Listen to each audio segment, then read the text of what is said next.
Chapter 13. Another World. The Hook. You've survived a nightmare. You found the key to escape. The person you trust tells you exactly where the door is hidden. You follow them down to a well in the darkness. You lean over to look inside. And then you feel hands on your back. Pushing. Hard. As you fall into the black void, tumbling towards something soft and wet and moving at the bottom, you have one thought: she betrayed me. But what if that's not betrayal? What if being pushed into the darkness is the only way out? The manipulation. Whenever Ruan Baijia adopted that whining, plaintive tone, that exaggerated wah sound, Lin Qiushi found himself completely disarmed, unable to mount any effective defense. It was like trying to argue with smoke or negotiate with the tide. She simply shifted the emotional ground beneath his feet until he had no stable position left. The two of them were still navigating this conversational minefield when Xiaoku and Xiongqi emerged from the kitchen carrying food. Ruan immediately dropped the act, her expression shifting seamlessly to something more neutral, more appropriate to their grim circumstances. She smiled pleasantly at Lin and began discussing other matters as if the previous exchange had never happened. The meal was simple, almost perfunctory. Nobody's heart was really in it. They ate mechanically, fuel for bodies that needed sustaining, while their minds remained focused on a single question. Where was the door? The conversation during the meal circled around potential locations, each person offering theories based on limited experience and desperate hope. "I think we need to search the carpenter's house too," Xiong said, chewing thoughtfully. "That man is definitely not an ordinary villager. There's something off about him." Agreed. With their most pressing concern temporarily resolved by the discovery of the key, Xiaoku's mood had improved noticeably. She contributed actively now, suggesting various possible locations where the door might manifest, analyzing the logic of placement, considering the symbolic geography of this cursed village.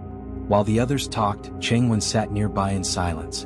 Compared to his vacant state upon first waking, his eyes showed marginally more awareness now. At least they tracked movement, registered the presence of others. But there remained something deeply unsettling about his demeanor, a darkness that went beyond mere trauma. He hadn't blamed Lin for knocking him unconscious. In fact, he hadn't spoken to Lin at all since regaining consciousness, treating him with the kind of deliberate avoidance that suggested either intense resentment or something more complex. After the group had largely exhausted their speculation, Chengwen finally spoke, his voice rough from disuse. "Lin Qiushi." Lin turned toward him warily, his body tensing instinctively. "Yes." Was Wang Xiaoyi a monster? The question emerged flat, emotionless, but carried tremendous weight. Lin shook his head, indicating he didn't know.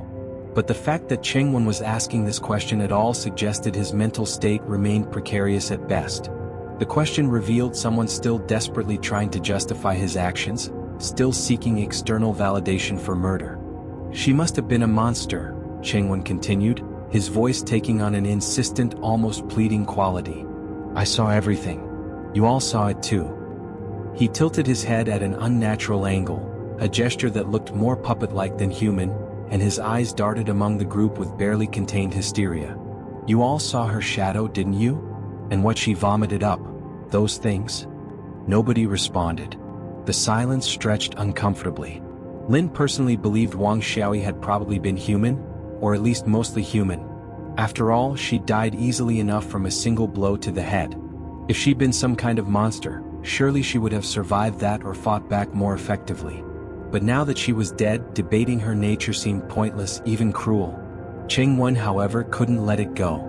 He kept asking variations of the same question, circling back obsessively. Was she a monster? Did you see? Was I right? Was I justified? Finally, Xiaoku's patience snapped. "Monster or not, she's dead because you killed her. What's the point of asking now? Are you afraid you murdered an innocent person?" The words hit Chengwen like a physical blow. His face went through several dramatic color changes, red to white to gray. He stood abruptly, the chair scraping harshly against the floor, and fled the room without another word. Xiaoku wasn't finished. She called after him with deliberate cruelty. "What's wrong? You were so decisive when you were swinging that shovel. Why are you scared now? Can't face what you've done? Coward." The venom in her voice surprised Lin. He'd known Xiaoku was difficult, but this level of vitriol suggested something deeper. Perhaps her own guilt at having survived while others died, projected outward as judgment. Is killing teammates really that serious? Lin asked, genuinely curious. He'd been wondering about this for a while. Xiong's expression grew complicated, shadows passing across his face as he accessed memories he'd rather forget. In the world inside the doors, everything has spirit. To put it bluntly, anything that dies can potentially become a ghost. He paused, letting that sink in. So you absolutely cannot go around killing people carelessly. Oh, Lin said, processing this. Then another thought occurred to him. But doesn't that create a loophole? You said at least one person has to survive to escape. If someone killed everyone else, wouldn't they satisfy that condition? Nice try, Xiaoke said with a bitter laugh. But everyone else isn't just going to stand there and let themselves be murdered. Unless the killer could eliminate the entire group in one swift action and then escape immediately, they'd definitely die here. If you kill someone in the morning, Xiong added quietly, those things will probably come for you by noon. He glanced meaningfully toward where Chengwen had disappeared and shook his head. I've seen it happen. Understanding dawned on Lin's face. So Chengwen was already marked. Already being hunted. That explained his deteriorating mental state. He could feel something closing in on him, some consequence manifesting. The search. After breakfast, the group split up to search for the door. They moved through the house methodically, checking corners and shadows, looking for any sign of the iron door that would grant them escape. Hours passed with no success. Lin and Ruan made their way to the carpenter's house together, walking through the village under a gray sky that threatened snow but never quite delivered. The cold bit at exposed skin with particular viciousness today, as if the weather itself resented their impending departure. As they walked, Ruan leaned close and whispered, "Tonight. Keep yourself alert and ready. We leave tonight." The thought of finally escaping this nightmare sent a surge of energy through Lin's exhausted body. His steps quickened involuntarily, feet carrying him faster as if he could hurry the evening's arrival. He reached up absently to touch his earlobe, feeling the unfamiliar weight of the earring Ruan had so sneakily inserted. The stone was smooth and cool, appearing to be red glass or perhaps some cheaper gemstone. He still didn't know exactly when or how she'd managed to pierce his ear with such efficiency. One moment his attention was on the door, and the next he had jewelry embedded in his flesh. "What exactly is this thing you gave me?" he asked, running his finger around the metal backing. Ruan's smile was enigmatic. "A small gift. A bond forged inside the doors, a thread of fate between us. Cherish this connection." Her words carried a finality that made Lin's chest tighten. After all, once they left this place, the chances of them ever seeing each other again were essentially zero. They'd return to their separate lives, separate cities, separate realities. This shared nightmare would become something they'd eventually wonder if they'd really experienced or merely dreamed. He glanced sideways at Ruan's profile, the elegant line of her nose, the curve of her lips, the way her hair moved in the wind. Beautiful even in this awful place, perhaps especially in this awful place, like finding a perfect flower growing in toxic waste. If only he'd met her somewhere else. Somewhere normal. Somewhere where survival wasn't the primary concern and getting to know someone didn't require navigating supernatural horror. The thought brought a melancholy sigh he barely suppressed. The descent of darkness. By 4 o'clock, night had begun its premature descent. The sky darkened with unnatural speed, shadows lengthening and merging, swallowing the landscape in incremental bites. Today brought no snow, but the weather remained oppressively overcast. The wind had teeth. It scraped across exposed skin like steel wool, leaving faces raw and stinging. When Lin and Ruan returned to the house, Xiong and Xiaoku were already there, warming themselves by the stove. "Did you find anything?" they asked each other, hope and dread mixing in equal measure. The negative answers came with resigned shakes of heads.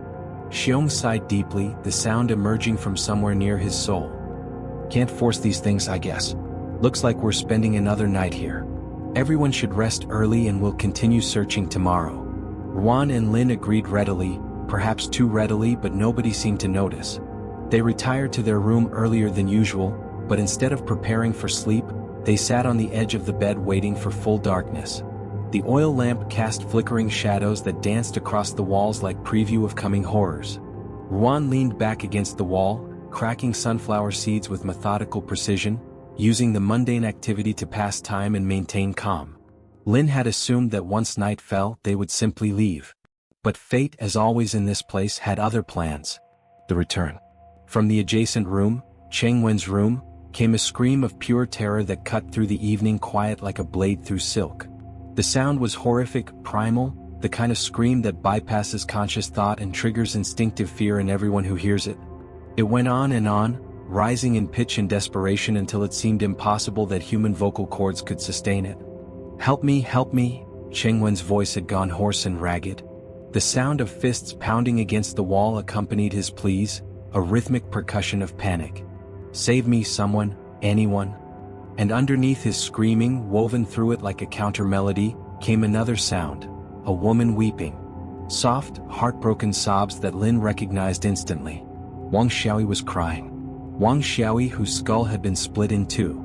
Wang Xiaoyi, whose body had been consumed by something in the night. Wang Xiaoyi, who should by all logic be gone, finished, erased from existence. But dead women apparently could still weep, could still seek vengeance. Before, Wang Xiaoyi had been the one begging for help while Cheng Wen hunted her with murderous intent. Now their positions had reversed in the cruelest possible symmetry. Within moments, Cheng Wen's screams began to weaken, his voice fraying like a rope about to snap. Then came new sounds, the wet, meaty impact of a blade striking flesh over and over again. Thwack, thwack, thwack. Rhythmic, relentless, the sound of something that would never tire, never stop, never show mercy. The chopping sounds had a quality that made Lin's stomach turn. Each impact was followed by a liquid aftermath, the splash and spatter of bodily fluids, the breaking of bones, the partition of what had been whole into increasingly small pieces. Then Cheng Wen's cries stopped. Just stopped, as if someone had flipped a switch. But Wang Xiaoyi continued crying. Those soft, heartbroken sobs went on and on, muffled slightly by the wall between rooms but clearly audible. The sound of grief that had transformed into something harder, something that could hold a weapon and swing it again and again. Ruan's expression, which had been relaxed and almost playful, shifted dramatically. Her features hardened, her eyes narrowing with calculation. She turned to Lin and asked with sudden urgency, "Are you afraid?" "I'm managing," Lin said honestly. The fear was there, always there, but he'd learned to function within it, to move despite it. "Plans have changed," Ruan said decisively. "We can't wait any longer. We need to go now." Lin nodded immediately. Whatever Ruan's instincts were telling her, he trusted them more than his own limited understanding of this world's rules. They left the room together, Ruan moving with purpose, Lin following close behind. As they passed through the hallway, Lin glanced toward Cheng Wen's door. Blood was seeping out from under it, spreading across the floorboards in a dark, viscous pool. The volume suggested catastrophic damage, the kind that left very little of a person recognizable. Cheng Wen was almost certainly dead. Probably had been dead for minutes, and the chopping sounds they'd heard were just Wang Xiaoyi, or what Wang Xiaoyi had become, making sure, making certain, making a point. Lin knew intellectually that he couldn't have saved Cheng Wen, that intervening would have meant his own death. He was just an ordinary person facing supernatural entities he barely understood. He had no powers, no weapons, no special abilities that would let him fight ghosts. But knowing you're powerless doesn't always stop the guilt. Ruan's hand found Lin's with natural ease, fingers interlacing as she pulled him toward the stairs. Her grip was warm, human, grounding, a reminder that at least one real person existed in this nightmare. They descended quickly, their footsteps soft against the wooden stairs, and emerged into the courtyard. The space was empty and still, dominated by the single feature at its center, the well. That cursed well they'd fed a corpse to, that had made such terrible consumption noises through the night. It sat there looking innocuous in the moonlight, just a circle of stacked stones and shadow. Ruan led Lin directly to the well's edge. Without hesitation, she leaned forward and peered down into its depths. Lin, confused but trusting, mimicked her action. He braced his hands on the cold stone rim and looked down into the shaft. Darkness. Complete and absolute darkness, the kind that seemed to have substance, to press back against his gaze. A smell rose from below, damp earth, decay, something organic and wrong. It made his nose wrinkle, his throat tighten with instinctive revulsion. He was still staring into that darkness, trying to make out any details, when he felt hands press firmly against his back. The push. The push was hard, violent, without warning or hesitation. Lin stumbled forward, his balance already compromised by leaning over the rim. He tried to catch himself, tried to grab the stones, but his fingers found no purchase on the smooth, damp surface. Then the hands pressed harder, holding him in place, ensuring he couldn't recover his footing. Ruan's voice came from behind him, calm and certain, "Go." With those words came an enormous surge of force. Lin's body pitched forward and he fell into the well, darkness swallowing him whole. The betrayal was so sudden, so complete, that his mind struggled to process it. One? The person he trusted? The person who'd protected him, guided him, marked him as hers with that earring? She'd pushed him into the well. Deliberately. Forcefully. He was falling through darkness, arms flailing uselessly, trying to grab anything that might slow his descent. The well's walls were slick with moisture and some kind of organic growth. His fingers scraped against stone and came away wet and empty. He fell and fell, the darkness so complete he couldn't tell how far he'd dropped or how much further there was to go. His mind screamed warnings about the impact, about broken bones, about landing on whatever horror waited at the bottom. And then he landed. The soft landing. But not on stone or water or bone. He landed on something soft, something that gave and cushioned his fall like an enormous, yielding mattress. For a split second, Lin felt relief. He wasn't hurt, wasn't broken, had somehow survived the fall intact. Then the surface beneath him began to move. He struggled to stand, using his hands to push himself up from whatever cushioned him. Weak moonlight filtered down from the well's opening far above, just enough illumination to reveal what he was lying on. Hair. Masses and masses of black hair, thick as rope, woven together into a writhing carpet that filled the well's bottom. The strands moved independently, crawling over and under each other like thousands of black serpents, like the tentacles of some vast creature that existed primarily as follicles. Lin's face went pale. This was what had cushioned his fall, the same impossible black hair that Wang Xiaoyi had vomited up before her death. It had accumulated here, growing or multiplying, creating a living nest at the well's bottom. His skin crawled with revulsion, every instinct screaming at him to get away from this wrongness. But he forced himself to stay calm, to think rather than panic. Looking around quickly, he spotted something the hair had partially concealed. A narrow passage, barely wider than his shoulders, leading away from the well chamber into darkness. Lin wanted to call out to Ruan, to demand an explanation, to ask what the hell she'd been thinking pushing him into this nightmare pit. But he feared his voice might disturb the hair, might trigger some response from the living carpet beneath his feet. The strands were already agitated by his presence, sliding and writhing more actively wherever his weight pressed down. So instead of shouting, he moved carefully toward the passage, trying to step lightly, trying not to think about what he was walking on. The tunnel. The passage was narrow and low, clearly constructed deliberately rather than naturally formed. Lin had to hunch over to move through it, his back bent, one hand trailing along the wall for guidance. The hair extended into the tunnel like carpeting, continuing forward into the darkness. It pulsed occasionally with peristaltic motion, as if the passage itself were alive, as if he were walking through some massive organism's throat. He had no sense of time down here. The darkness was too complete, the passage too disorienting. He might have walked for minutes or hours, both felt equally plausible and equally wrong. But eventually the tunnel began to widen. The ceiling rose gradually until Lin could stand upright again. And ahead, breaking the absolute darkness, came a faint glow. As he approached, the source of the hair became visible. It wasn't growing from the floor or falling from the ceiling, it was emerging from the walls themselves, sprouting from the stone in thick hanks like some kind of grotesque moss or fungus. The follicles were embedded directly in the rock, as if the walls were scalp and the tunnel was growing hair the way a human head would. The sight was so disturbing, so fundamentally wrong, that Lin had to close his eyes briefly and focus on breathing. But he couldn't afford to break down, couldn't afford to stop.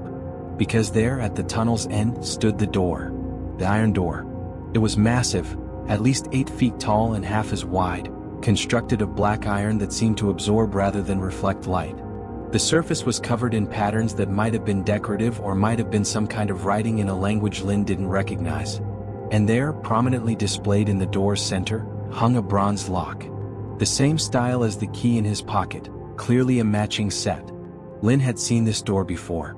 It had appeared briefly in the hallway of his apartment building back in the real world, an impossible thing that had no business existing in his mundane life. But that door hadn't been locked. This one was, and he had the key.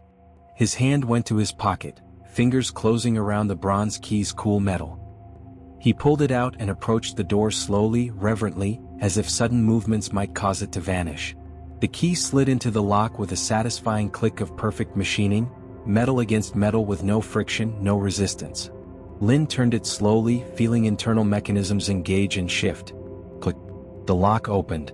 As Lin pulled the lock free from its hasp, something fell from behind it, a small white object that fluttered to the ground like a dead leaf. A piece of paper. Lin bent and picked it up carefully, unfolding it to reveal writing in neat, precise characters. For words in what looked like a name. Bird. The words meant nothing to him. A name? A code? Some kind of password or designation. He stared at them for several seconds, trying to extract meaning, finding none. But he didn't have time to puzzle it out. He could feel the hair behind him growing more agitated, the tunnel beginning to constrict as if rejecting his presence, as if the living structure wanted him gone. Lin shoved the paper into his pocket along with the key, then grasped the iron door's massive handle with both hands. The metal was cold enough to burn, cold enough that he felt the chill through his gloves. He pulled. The door swung open with surprising ease despite its massive size, moving on hinges that made no sound. Beyond the threshold lay light, not harsh or bright but soft and gentle, the kind of light that suggests safety and warmth and home. The light was formless, directionless, just a general glow that filled the space beyond the door completely. Lin couldn't see what lay past the threshold, couldn't make out any details of destination. Just light. Just possibility. He turned to look back at the tunnel one last time. The hair was in full motion now, strands rising and twisting like a nest of snakes disturbed, reaching toward him with clear intent. Ruan Baijie, you better make it out alive. The thought formed in his mind with the weight of a prayer, a plea cast into darkness with no certainty of being heard or answered. Then Lin Qiushi stepped forward, crossing the threshold from darkness into light, from the cursed village into whatever waited beyond. Author's note: when Lin Qiushi sees Ruan Baijie again, he probably won't be so eager to cherish that bond anymore. End of chapter 13. To be continued.